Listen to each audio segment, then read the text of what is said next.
ಈ ವಿಡಿಯೋ ತೆಗೆದಿದ್ದು 2017-18ರಲ್ಲಿ, 6 ಅಥವಾ 7 ವರ್ಷದ ಹಿಂದೆ.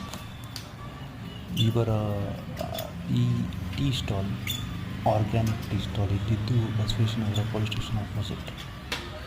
ಆದರೆ ಇವಾಗ ಶಿಫ್ಟ್ ಆಗಿದೆ. ಇವರಿಗೆ ಮಾತಾಡೋಕ್ಕೆ ಬರೋಲ್ಲ, ಕಿವಿನೂ ಕೇಳಿಸಲ್ಲ. ಬಟ್ ಆರ್ಗ್ಯಾನಿಕ್ ಬಾಯ್ಲರ್ ಟೀ ಕೊಡ್ತಾರೆ. ಎಲ್ಲ 2017-18ರಲ್ಲಿ ಶೂಟ್ ಮಾಡಿದ್ದ ಫಸ್ಟ್ ವಿಡಿಯೋ ಇದು. ಅಪ್ಲೋಡ್ ಮಾಡಬೇಕು, ತುಂಬ ದಿವಸ ಆದಮೇಲೆ ವಿಡಿಯೋ ಸಿಕ್ತು, ಅಪ್ಲೋಡ್ ಮಾಡಬೇಕಂತ ಅಪ್ಲೋಡ್ ಮಾಡಿ. ಇವ್ರ ಹತ್ರ ತುಂಬ ಥರ ಆರ್ಗ್ಯಾನಿಕ್ ಟೀಗಳು ಸಿಗ್ತಿತ್ತು.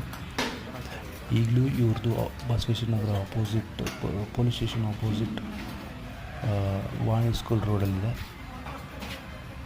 ಹೋಗಿ ಟ್ರೈ ಮಾಡ್ಬೋದು. ತುಂಬ ಅದ್ಭುತವಾದ ಆರ್ಗ್ಯಾನಿಕ್ ಟೀ ಸಿಗುತ್ತೆ, ಕಷಾಯಗಳು ಸಿಗುತ್ತೆ. ತುಂಬ ಎಕ್ಸ್ಪೆನ್ಸಿವೂ ಇಲ್ಲ. ಒಳ್ಳೆ ಹ್ಯಾಂಗ್ಔಟ್ ಪ್ಲೇಸ್ ಕೂಡ. ನಿಮಗೆ ಗೊತ್ತಾಗುತ್ತೆ. ಅಂಗಡಿ ಹೆಸರು ಮರ್ತೋಗಿದೆ, ಅದ್ಭುತವಾದ ಟೀ. ನೆನಪಾಯಿತು ಅಪ್ಲೋಡ್ ಮಾಡಬೇಕು ಅಂತ. ವಿಡಿಯೋ ನೋಡಿದ್ದವರು ಲೈಕ್, ಕಮೆಂಟ್, ಸಬ್ಸ್ಕ್ರೈಬ್ ಆಗಿ. ಧನ್ಯವಾದಗಳು.